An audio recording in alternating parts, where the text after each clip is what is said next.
Hello guys, good morning, good morning. Hello world, hello kapamilya. Andito na naman tayo sa isa sa mga magandang tanawin na i-discover natin ngayon. So galing kami sa Blue Lagoon, next destination namin itong kilalang tinatawag nilang Bantay Abot Cave. Kasi kung nandun ka sa Blue Lagoon, makikita mo ito yung shape niya magtataka ka, ano ba yan? Ang ganda ng shape. Para siyang ibon na kadapa na sa gilid ng dagat na meron siyang ulo, may mata, may katawan. Ito pala yung Bantay Abot Cave. So, galing yan doon sa taas, sa may kalsada. Meron siyang hagdanan. Bababa ka dito along the shore. So, lalakad ka lang kasi slippery. Abutin na lang low tide. Kaya walang masyadong tubig at nakikita mo yung madadaanan mo. Kasi pag high tide to, mahirap. Mahirap pumasok dito sa cave na to. Kaya na yan, nakita mo bundok siya. Medyo nakaukay yan. Yun dahil nga siguro pag nag high tide, hampas ng dagat, tapos pag may typhoon, kaya nagiging nag-shape itong bundok na to. Kaya, pero ang ganda ha, kasi a natural rock formation. Kaya nagkaroon siya ng ganitong cave. Tawagan nila Sea Mountain with a Hole. Isa ito sa mga tourist attraction dito sa Pagudpod, along the shore of Balay, Pagudpod, Ilocos Norte. Kaya pag pumasok ka dito, medyo slippery lang siya.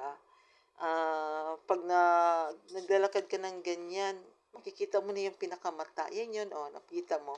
So, archway shape yung niya, yung pinakamata. Yun na yung cave.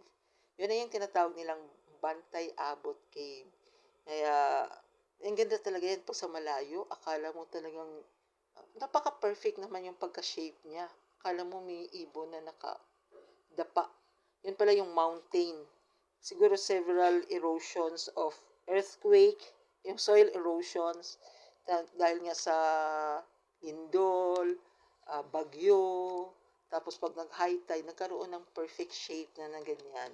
Nagkaroon na ng hole. Kaya, nakaharap din ito sa West Philippine Sea. Mga ilang kilometers lang to sa Patapat Bridge at Blue Lagoon. Kaya pag nandito kayo sa bandang Pagudpod, kailangan nyo itong puntahan kasi napakaganda ang rock formation na ito. Ma-amaze ka talaga. Kaya mahirap yan pag akyat dyan kasi nakaslant siya. Kaya wala kang makapitan, so sana improve nito nila kasi tourist attraction din ito para hindi mahirap umakyat kasi pag nagkakamali ka dyan pwede kang gumulong ang dami pa namang bato sa bandang baba. Okay? Kaya pag napanood mo yung mga previous video namin sa aming adventure, meron kami ditong napunta kami doon sa uh, mini Batanes of the North, tapos Blue Lagoon, tapos ito na yung ating Abot Cave. Kaya please follow us, subscribe, and share our YouTube channel. Ang FB page po namin ay Mami Lingling. And also, thank you for watching sa mga videos na